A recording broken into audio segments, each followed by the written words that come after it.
The verse of the day is Colossians chapter 3, verse 15. And it says this: "Let the peace of Christ rule in your hearts, since as members of one body, you were called to peace, and be thankful." I think over my life where there were several times where I wanted to know what God's will was for my life. And I know I'm not the only one. I think everyone wants to know God's will. We ask questions like, what's my purpose? Or where am I supposed to go next? And usually those questions come during seasons of our lives where we're feeling all kinds of pressure and we don't know what's going to happen next. Years ago, I was in a recovery house and I graduated the program in 2010. And I had an opportunity to go back on the road doing music, touring and playing the piano. And I'll never forget when I was talking to my manager and I told her that I wasn't going back on tour. Everyone thought it was a decision that didn't make sense.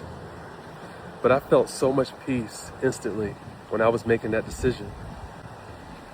You see, peace can be one of the clearest signs of God's direction.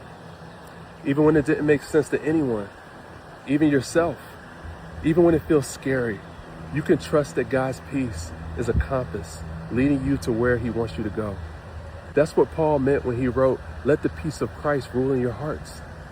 The word rule, it means to make the call, to settle the decision.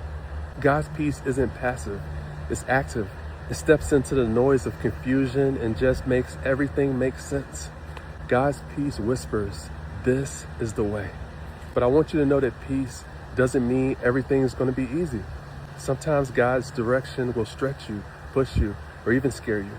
But when you're following God's direction, His word will be a lamp to your feet and a light to your path. So how do you know if it's His peace or your own thoughts talking? God's peace is always aligned with obedience to God. Maybe today you're facing something heavy, something you've never faced before. A job change, a move, a relationship, or a battle that no one else knows about.